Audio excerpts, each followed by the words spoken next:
ಪ್ರಿಯರಾದವರ, ಯೇಸುಕ್ರಿಸ್ತನ ನಾಮದಲ್ಲಿ ನಿಮಗೆ ನನ್ನ ಪ್ರೀತಿಯ ವಂದನೆಗಳು. ಹೇಗಿದ್ದೀರಾ? ಚೆನ್ನಾಗಿದ್ದೀರಾ?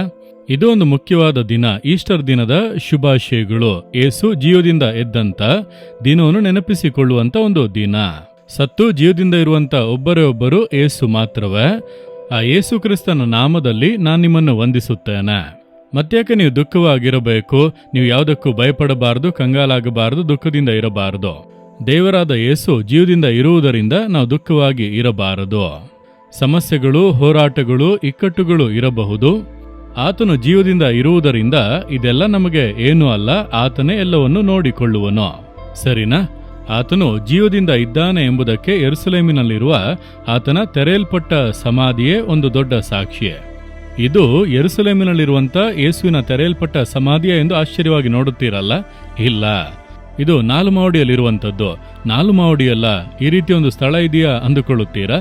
ನಮಗೆ ಕೆಲ ವರ್ಷಗಳ ಹಿಂದೆ ದೇವರು ಒಂದು ದೇವರ ತೋಟ ಎಂಬುದಾಗಿ ಒಂದು ತೋಟವನ್ನು ನಮಗೆ ಕೊಟ್ಟು ಅದನ್ನೊಂದು ಪ್ರಾರ್ಥನೆ ತೋಟವಾಗಿ ರೂಪಿಸುವಂತೆ ಕಟ್ಟಲೆ ಕೊಟ್ಟರು.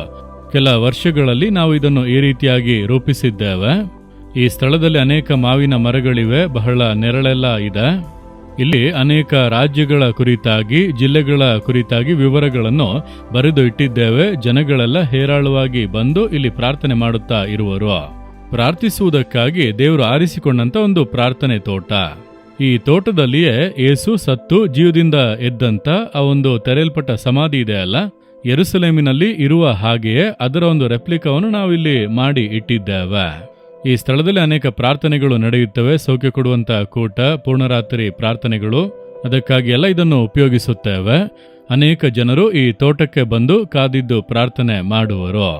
ನೀವು ಕೂಡ 4 ಮಹಡಿಗೆ ಬರುವಾಗ ಈ ತೋಟಕ್ಕೆ ಬನ್ನಿರಿ. ಈ ಎಲ್ಲ ದೃಶ್ಯಗಳನ್ನು ಕೂಡ ನೀವು ನೋಡಬಹುದು. ಸರಿ, ದೇವರಿಂದ ನನಗೆ ಯಾವ ಸಂದೇಶವನ್ನು ಇಟ್ಟಿದ್ದಾರೆ? ಇದುವೇ ಸಂದೇಶ. ಪ್ರಕಟಣೆ ಪುಸ್ತಕ 1ನೇ ಅಧ್ಯಾಯ 18ನೇ ವಾಕ್ಯದಲ್ಲಿ, ಸತ್ತವನಾದೆನು ಮತ್ತು ಯುಗ ಯುಗಾಂತರಗಳಲ್ಲಿಯೂ ಬದುಕುವವನಾಗಿದ್ದೇನೆ ಎಂದು ದೇವರು ಹೇಳುತ್ತಾರೆ.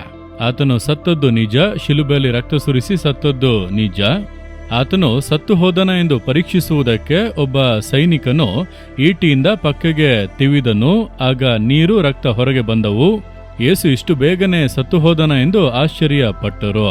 ರೋಮ್ ಸರ್ಕಾರ ಈ ಒಂದು ದಂಡನೆಯನ್ನು ಕೊಟ್ಟದ್ದರಿಂದ ಮರಣವನ್ನು ದೃಢಪಡಿಸಿದ ನಂತರವೇ ಅವರು ಸಮಾಧಿ ಮಾಡಲು ಅಪ್ಪಣೆ ಕೊಡುವರು. ಆ ಕಾಲದಲ್ಲಿ ಆ ರೋಮ್ ಸರ್ಕಾರ ಬಹಳ ಸ್ಟ್ರಾಂಗ್ ಆದ ಸರ್ಕಾರ. ಅಲ್ಲಿರುವಂತಹ ಅಧಿಕಾರಿಗಳೆಲ್ಲ ತೀರ್ಮಾನ ಮಾಡಿದ ನಂತರವೇ ಸಮಾಧಿ ಮಾಡಲು ಅನುಮತಿ ಕೊಟ್ಟರು. ಯೇಸು ಸತ್ತದ್ದು ನಿಜ, ಆತನು ಸಮಾಧಿ ಮಾಡಲ್ಪಟ್ಟದ್ದು ನಿಜ. 3ನೇ ದಿನ ಮರಣವನ್ನು ಜಯಿಸಿ ಜೀವದಿಂದ ಎದ್ದನು, ಸೈತಾನನ್ನು ಜಯಿಸಿ ಜೀವದಿಂದ ಎದ್ದನು, ಭಯವನ್ನು ಜಯಿಸಿ ಜೀವದಿಂದ ಎದ್ದನು. ಆತನೇ ಮರಣಕ್ಕೆ ಅಧಿಕಾರಿಯಾಗಿರುವಂತ ಸೈತಾನನ ಮೇಲೆ ಜಯ ಹೊಂದಿ ಮರಣವನ್ನು ಜಯಿಸಿ ನಮಗೆ ಹೇಳುತ್ತಾನೆ, ನೀವು ಭಯಪಡಬೇಡಿರಿ, ನಾನು ಜೀವದಿಂದ ಇದ್ದೇನೆಂದು ದೇವರು ಹೇಳುತ್ತಾರೆ. ನಿಮ್ಮ ನೋಡಿಯೇ ಹೇಳುತ್ತಾರೆ. ಯಾವುದೋ ಒಂದು ವಿಷಯದ ಕುರಿತು ಭಯಪಡುತ್ತಾ ಇದ್ದೀರಲ್ಲ, ಮನುಷ್ಯರ ಕುರಿತ ಭಯ, ಸೈತಾನನ ಕುರಿತ ಭಯ, ಭವಿಷ್ಯತ್ ಕಾಲದ ಕುರಿತ ಭಯ, ದುಷ್ಟ ಮನುಷ್ಯರ ಮೂಲಕ ಬರುವಂತ ಇಕ್ಕಟ್ಟಿನ ಕುರಿತಾಗಿ ಭಯ. ಯಾವ ಭಯ? ದೇವರು ಹೇಳುತ್ತಾರೆ, ನೀನು ಭಯಪಡಬೇಡ, ನಾನು ಜೀವದಿಂದ ಇದ್ದೇನೆಂದು ದೇವರು ಹೇಳುತ್ತಾರೆ. ಆತನು ಜೀವದಿಂದ ಇರುವುದರಿಂದಲೇ ಇಂದು ಅನೇಕರಿಗೆ ತನ್ನನ್ನು ಪ್ರಕಟಿಸುತ್ತಾ ಇದ್ದಾನೆ. ಇಂದು ನಿಮಗೆ ಆತನು ತನ್ನನ್ನು ಪ್ರಕಟಿಸುತ್ತಾ ಇದ್ದಾನೆ. ನಾವು ಇಸ್ರೇಲ್ ದೇಶಕ್ಕೆ ಹೋಗುವಾಗ ಆ ದೇಶವನ್ನು ಸುತ್ತಿ ನೋಡುವುದಕ್ಕೆ ಗೈಡನ್ನು ಕೊಡುತ್ತಾರೆ. ಆ ಒಂದು ಪ್ರವಾಸಿ ಕ್ಷೇತ್ರದಲ್ಲಿ ಇರುವಂತವರು, ಅವರು ಅದಕ್ಕಾಗಿ ಓದಿ ಮುಗಿಸಬೇಕು.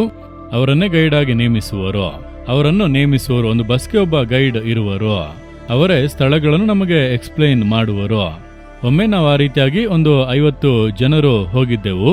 ನಮ್ಮ ಬಸ್ನಲ್ಲಿ ಒಬ್ಬ ಗೈಡ್ ಇದ್ದರು. ಅವರೆಲ್ಲ ಸ್ಥಳಗಳನ್ನು ವಿವರಿಸಿ ನಮಗೆ ಹೇಳಿದರು.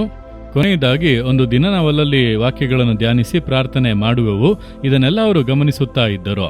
ಕೊನೆಯದಾಗಿ ಒಂದು ದಿನ ನಾವೊಂದು ಹಾಲ್ನಲ್ಲಿ ಸೇರಿ ಸ್ತೋತ್ರ ಪ್ರಾರ್ಥನೆ ಮಾಡಿ ಅನುಭವಗಳನ್ನು ಹಂಚಿಕೊಳ್ಳುವುದಕ್ಕೆ ಅವಕಾಶ ಕೊಟ್ಟೆವು.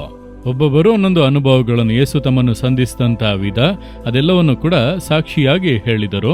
ಇದನ್ನೆಲ್ಲ ಕೇಳಿಕೊಂಡು ಹಿಂದೆ ನಿಂತಿದ್ದಂತಹ ಸಹೋದರ ನನ್ನ ಬಳಿಗೆ ಬಂದು, ನಾನು ನನ್ನ ಅನುಭವವನ್ನು ಹೇಳಬಹುದಾ ಎಂಬುದಾಗಿ ಕೇಳಿಕೊಂಡರು. ನಾನು ಹೇಳಿದೆ, ಸರಿ ನೀವು ಹೇಳಿರಿ. ಯಾಕೆಂದ್ರೆ ಅವರೊಬ್ಬ ಇಸ್ಲಾಂ ಸಹೋದರ, ಇಸ್ಲಾಂ ಧರ್ಮಕ್ಕೆ ಸೇರಿದವರು. ಅವರು ಬಂದು ಕೇಳಿದ್ದರಿಂದ ಏನೋ ಹೇಳುತ್ತಾರೆ, ಸರಿ ಹೇಳಿ ಎಂಬುದಾಗಿ ಹೇಳಿದೆ. ಅವರು ಎಲ್ಲರ ಮುಂದೆ ಹೇಳಿದರು, ನಾನೊಂದು ಇಸ್ಲಾಂ ಕುಟುಂಬದಲ್ಲಿ ಹುಟ್ಟಿ ಬೆಳೆದವನು. ಆದರೆ ನಾನು ಈ ದೇಶದಲ್ಲಿ ಒಬ್ಬ ಗೈಡ್ ಆಗಿ, ಒಬ್ಬ ಮಾರ್ಗದರ್ಶಿಯಾಗಿ ಕೆಲಸ ಮಾಡುವುದಕ್ಕೆ ಓದಬೇಕು. ಅದಕ್ಕಾಗಿ ಕೋರ್ಸ್ಗಳನ್ನೆಲ್ಲ ಓದಿ ಎಲ್ಲ ಧರ್ಮದ ಕುರಿತು ಓದಬೇಕು. ಮುಖ್ಯವಾಗಿ ಯಹೂದಿ ಧರ್ಮ, ಕ್ರೈಸ್ತ ಧರ್ಮ, ಇಸ್ಲಾಂ ಧರ್ಮ, ಈ 3 ಧರ್ಮದವರೇ ಅಲ್ಲಿ ಹೆಚ್ಚಾಗಿ ನೋಡುವುದಕ್ಕೆ ಬರುವರು. ಅವರಿಗೆ ಆ ಸ್ಥಳಗಳನ್ನು ತೋರಿಸಿ ಅವರ ನಂಬಿಕೆಯ ಪ್ರಕಾರ ಅವರಿಗೆ ವಿವರಣೆಗಳನ್ನು ಕೊಡಬೇಕು. ಯಾವ ಧರ್ಮದ ಬಗ್ಗೆಯೂ ಕೀಳಾಗಿ ಮಾತನಾಡುವಂತಿಲ್ಲ. ಆ ರೀತಿಯಾಗಿ ಇರುವುದನ್ನು ಕರೆಕ್ಟಾಗಿ ಗೌರ್ಮೆಂಟೇ ಅವರಿಗೆ ಟೀಚಿಂಗ್ ಕೊಡುತ್ತಾರೆ. ಅದರಲ್ಲಿ ಅವರು ಪಾಸ್ ಆಗಬೇಕು. ಆಗ ಕ್ರೈಸ್ತ ಧರ್ಮದ ಬಗ್ಗೆ ಅವರು ಓದುವುದಕ್ಕೆ ಆರಂಭಿಸಿದಾಗ ಯೇಸುವಿನ ಬಗ್ಗೆ ಓದಿದರಂತೆ. ಆಗ ಅವರು ಹೇಳಿದರು, ಯೇಸು ಶಿಲುಬೆಯಲ್ಲಿ ಸತ್ತು ಜೀವದಿಂದ ಎದ್ದನು ಎಂಬುದನ್ನು ನನ್ನಿಂದ ನಂಬುವುದಕ್ಕೆ ಆಗಲಿಲ್ಲ. ಅದು ಹೇಗೆ? ಯಾಕಂದ್ರೆ ಇಸ್ಲಾಮಿಯರು ನಂಬುವುದಿಲ್ಲ ಯೇಸು ಶಿಲುಬೆಯಲ್ಲಿ ಸತ್ತದ್ದನ್ನು.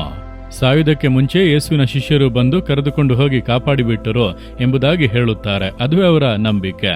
ಆದರೆ ಇಡೀ ಲೋಕದಲ್ಲಿ ಇಷ್ಟು ಕೋಟ್ಯಾಂತರ ಜನರು ಯೇಸು ಸತ್ತು ಜೀವದಿಂದ ಎದ್ದಿದ್ದಾನೆಂಬುದಾಗಿ ನಂಬುತ್ತಾರಲ್ಲ. ಸತ್ಯವೇದಲ್ಲೂ ಹಾಗೆ ಬರೆಯಲ್ಪಟ್ಟಿದೆ. ಅದು ನಿಜವಾ? ಹೇಗೆ ನಿಜ ಆಗಲು ಸಾಧ್ಯ? ಸತ್ತಂತ ವ್ಯಕ್ತಿ ಹೇಗೆ ಜೀವದಿಂದ ಏಳಲು ಸಾಧ್ಯ ಎಂಬುದಾಗಿ ಯೋಚಿಸುತ್ತಾ ಇದ್ದರು. ಒಂದು ದಿನ ಅವರ ಹೆಂಡತಿ ಮಕ್ಕಳೆಲ್ಲ ಮಲಗಿಬಿಟ್ಟರು. ಇವರು ಎಕ್ಸಾಮ್ಗಾಗಿ ಓದುತ್ತಾ ಇರುವಾಗ ಒಂಟಿಯಾಗಿ ಕುಳಿತು ಇದರ ಕುರಿತಾಗಿ ಯೋಚಿಸುವಾಗ, ಯೇಸು ಜೀವದಿಂದ ಇದ್ದಾರಾ, ಜೀವದಿಂದ ಎದ್ದಿದ್ದಾನೆ, ಇದರಲ್ಲಿ ಹೇಳಲ್ಪಟ್ಟಿರುವುದು ನಿಜವಾ ಎಂಬುದಾಗಿ ಯೋಚಿಸುತ್ತಾ ಇರುವಾಗ ದಿಢೀರೆಂದು ಆ ಕೋಣೆಯೊಳಗೆ ಪ್ರಕಾಶಮಾನವಾದ ಒಂದು ಬೆಳಕಿನಲ್ಲಿ ಯೇಸು ಬಂದು ನಿಂತನು. ಒಬ್ಬರು ಬಂದು ನಿಂತಿರುವುದನ್ನು ಅವರು ಕಣ್ಣಾರೆ ನೋಡಿದರು. ಬಹಳ ಆಶ್ಚರ್ಯದಿಂದ ಇದು ಯಾರೆಂದು ಕೇಳಿದಾಗ ಅವರು ಹೇಳಿದರು, ನಾನೇ ಯೇಸು. ನೀನು ಜೀವದಿಂದ ಇದ್ದಾರಾ ಎಂಬುದಾಗಿ ನಿನ್ನ ಮನಸ್ಸಿನಲ್ಲಿ ನಿಜವಾದ ಸಂದೇಹದಿಂದ ಕೇಳಿದೆ ಅಲ್ಲ. ತಾನು ಸತ್ತು ಜೀವದಿಂದ ಇರುವಂತ ದೇವರೆಂದು ಯೇಸು ತನ್ನನ್ನು ಜೀವವುಳ್ಳಂತ ದೇವರೆಂಬುದಾಗಿ ತೋರ್ಪಡಿಸಿದನು. ನೀನು ಸಂದೇಹ ಪಡಬೇಡ, ನಾನು ಮರಣವನ್ನು ಜಯಿಸಿ ಜೀವದಿಂದ ಎದ್ದೆನು, ಜೀವದಿಂದ ಇದ್ದೇನೆಂಬುದಾಗಿ ಯೇಸು ಹೇಳಿ ಮರೆಯಾಗಿ ಹೋದನು. ಅವರು ಹೇಳಿದರು, ಅಂದಿನಿಂದ ನಾನು ಯೇಸುವನ್ನು ನನ್ನ ದೇವರಾಗಿ ನಂಬುತ್ತೇನೆ. ಆತನು ಸತ್ತು ಜೀವದಿಂದ ಇದ್ದಾನೆ ಎಂಬುದಕ್ಕೆ ನಾನೇ ಸಾಕ್ಷಿ. ನನಗೆ ಆತನು ತನ್ನನ್ನು ಪ್ರಕಟಿಸಿದನು ಎಂದು ನಾವೆಲ್ಲರೂ ಆಶ್ಚರ್ಯ ಪಡುವಂತೆ ಅವರ ಸಾಕ್ಷಿಯನ್ನು ಹಂಚಿಕೊಂಡರು. ನನಗೆ ಪ್ರಿಯರಾದವರೇ, ಆ ಯೇಸುವೆ ಈಗ ನಿಮ್ಮೊಟ್ಟಿಗೆ ಮಾತನಾಡುತ್ತಾ ಇದ್ದಾರೆ. ನನ್ನ ಮಗನೇ, ನನ್ನ ಮಗಳೇ, ನಾನು ಜೀವದಿಂದ ಇದ್ದೇನೆ, ನೀನ್ಯಾಕೆ ಭಯಪಡುತ್ತಿ ಎಂದು ಹೇಳುತ್ತಾರೆ. ನಂಬಿಕೆಯಿಂದ ಹೇಳಿರಿ, ನನ್ನ ಯೇಸು ಸತ್ತು ಜೀವದಿಂದ ಇದ್ದಾರೆ, ಮರಣವನ್ನು ಜಯಿಸಿ ಎಂದೆಂದಿಗೂ ಜೀವಿಸುತ್ತಾರೆ. ನಾನು ಯಾವುದಕ್ಕೂ ಭಯಪಡಬೇಕಾಗಿಲ್ಲ, ಕಳವಳಗೊಳ್ಳಬೇಕಾಗಿಲ್ಲ. ಆತನು ಎಲ್ಲವನ್ನು ಮಾಡುವನು. ನಂಬಿಕೆಯಿಂದ ಹೇಳಿರಿ, ಇಂದೇ ನಿಮ್ಮ ಕಾರ್ಯದಲ್ಲಿ ಅದ್ಭುತ ನಡೆಯುತ್ತದೆ. ಹೇಳುವಿರಾ, ಯೇಸುವೆ ನೀವು ಜೀವದಿಂದ ಇದ್ದೀರಿ, ಮರಣವನ್ನು ಜಯಿಸಿ, ಸೈತಾನನ್ನು ಜಯಿಸಿ, ಲೋಕವನ್ನು ಜಯಿಸಿ ಪುನಃ ನೀವು ಜೀವದಿಂದ ಎದ್ದೀರಿ. ನಾನದನ್ನು ನಂಬುತ್ತೇನೆ. ನನ್ನ ಸಂಗಡ ಇದ್ದೀರಿ, ನನ್ನೊಳಗೆ ಇದ್ದೀರಿ, ನನಗೆ ಜಯ ಕೊಡುತ್ತೀರಿ. ಇಂದೇ ನನ್ನ ಜೀವಿತದಲ್ಲಿ ಒಂದು ಅದ್ಭುತ ನಡೆಯಲಿದೆ. ಯೇಸುವಿನ ನಾಮದಲ್ಲಿ ಆಮೇನ್, ಆಮೇನ್.